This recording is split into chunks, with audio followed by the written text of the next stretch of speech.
Kam një pyetje dhe do të dëshiroja një komentin tuaj. Për këtë botë, ju çfarë keni, dashuri apo urrejtje? Pra botën dhe njerëzit ku jetojmë. Do të dëshiroja me gjithë shpirt, sinqerisht po ja u them, dëshiroj një koment nga ju. Pra bota që është atje jashtë, për ju. Me një fjalë, ju e ndjeni një botë e urreni apo e doni?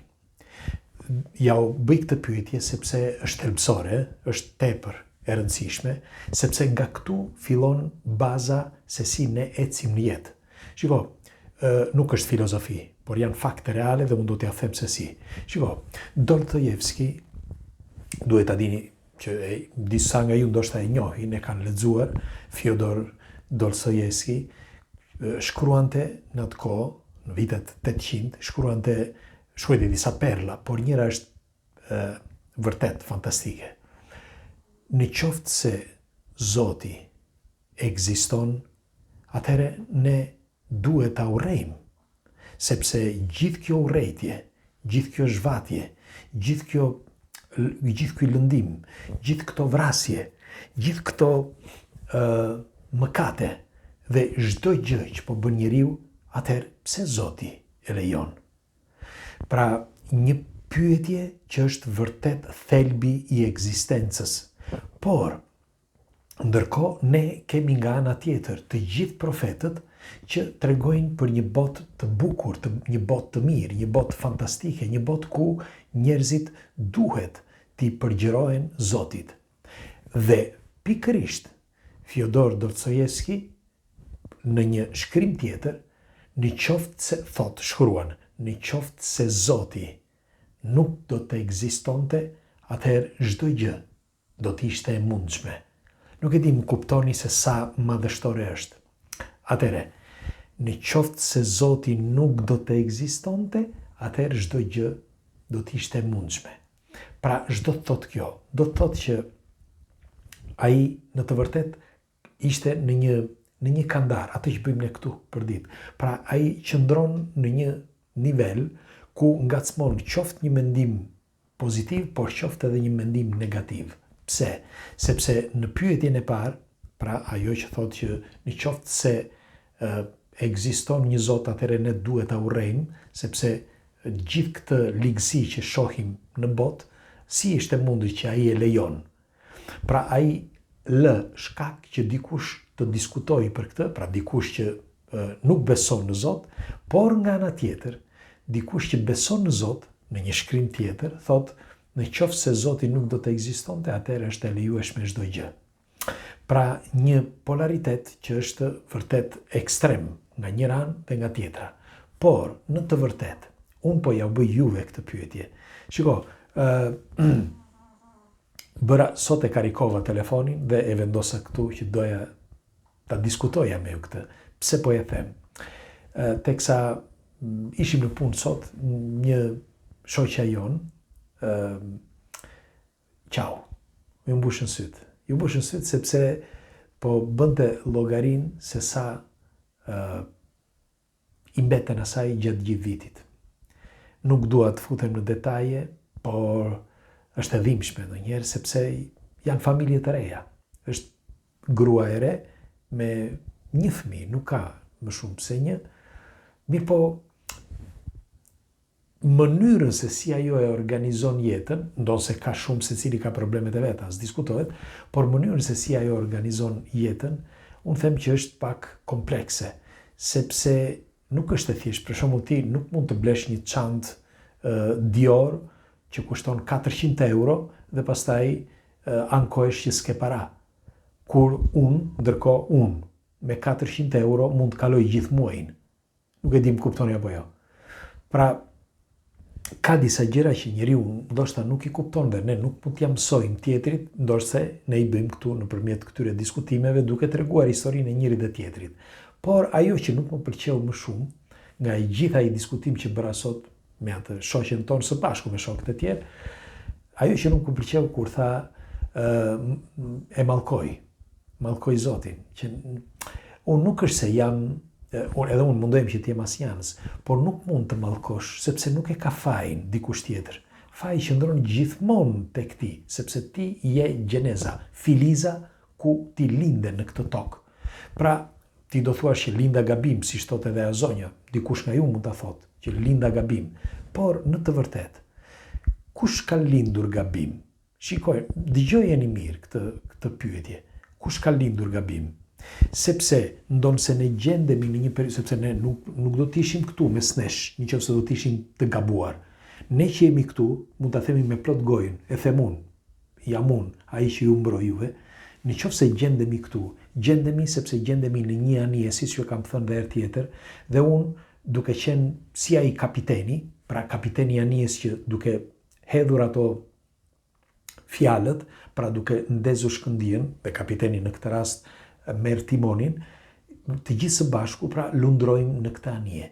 Por jemi në një anije shpëtimi. Pse? Sepse këtu gjendet informacioni.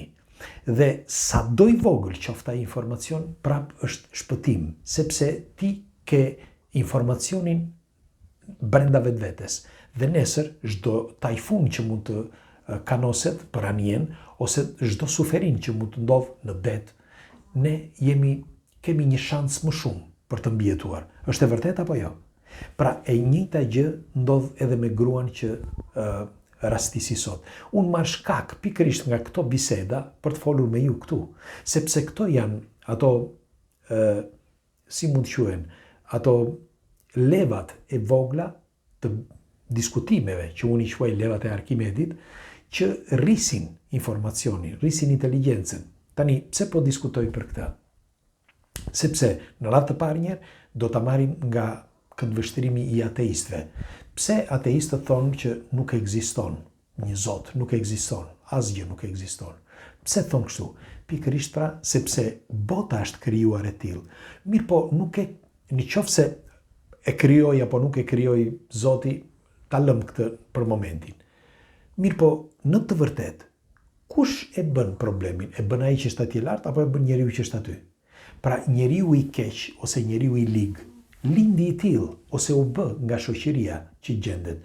Nuk është se e bëri Zoti të tillë, e krijoi ne lindim të gjithë njësoj, po thuaj, të gjithë njësoj.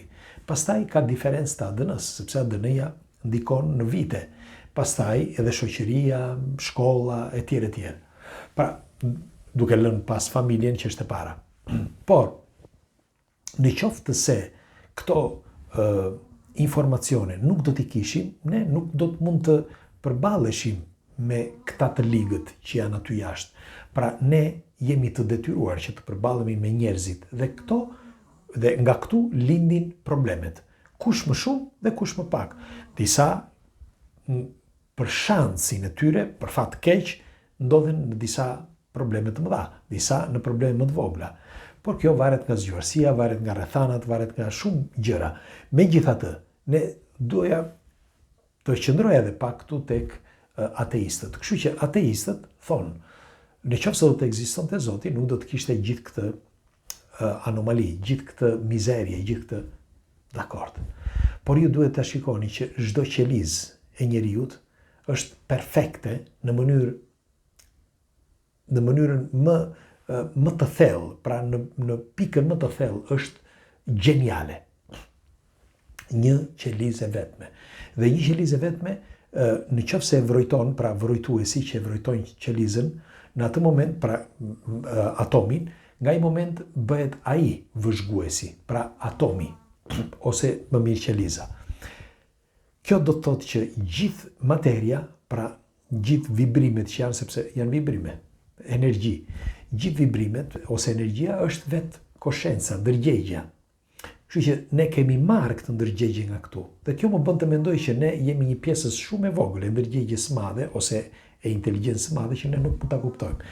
Dhe ne nuk mund të kuptojmë edhe ligësinë mes nesh, ose atë që ne themi, atë që ne themi që është nëse Zoti do të ekzistonte, nuk do t'i lejonte. Zoti i ka lindur të gjithë njësoj. Dhe këtu dua të dal si përfundim. Jo sepse e kam me ateistët, por ata që besojnë në Zot e din këtë që do t'ju them tani. Kështu që do arrita në këtë konkluzion që juve që jeni ateist, ose ju që nuk besoni, ose që keni lëkundur kohët e fundit, duhet të dini diçka.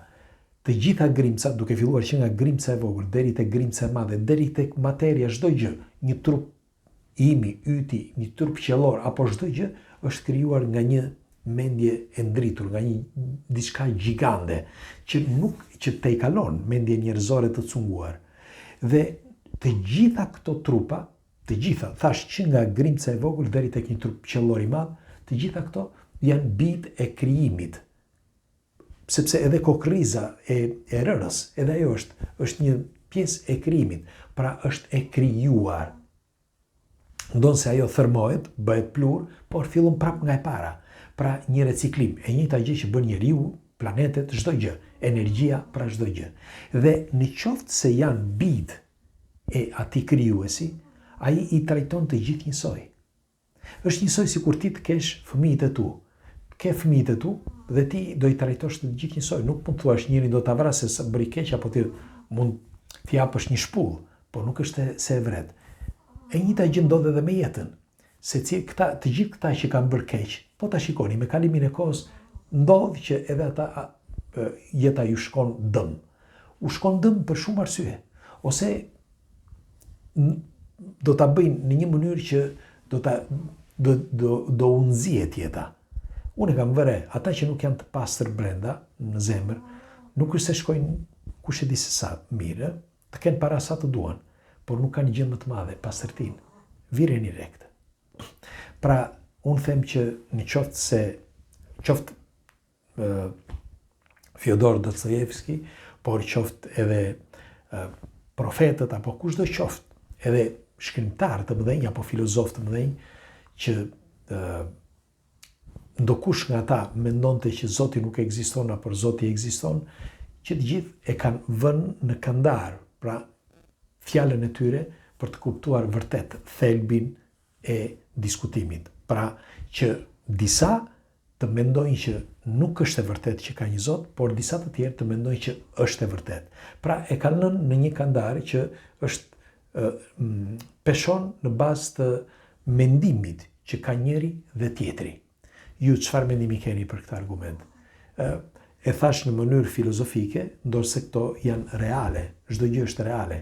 Pra, për ju, do ta kthej prap bisedën tek e para. Ju e urreni këtë botë apo e doni këtë botë? Doja ta dija sepse nga këtu tani do t'ju them dhe thelbin e të gjithës kësaj. Duke filluar pikërisht nga kjo dashuri, pra nga dashuria e botës atje jashtë, ti do edhe veten tënde, do njerëzit që ke përreth dhe dal nga dal kështu. Ti kur urren atë botë atje jashtë, urren njerëzit që ke përreth, urren edhe vetveten me kalimin e kohës. Nga këtu fillon diferencimi. Pra shkëputja nga bota reale. Unë ja u thash, dhe kjo është ndihma më e madhe që mund t'i bëj miqve të mi, që jeni ju. Ju dua fort, kështu që pres komentet tuaja çfarë mendimi keni për këtë argument. Ju përqafoj. Natën.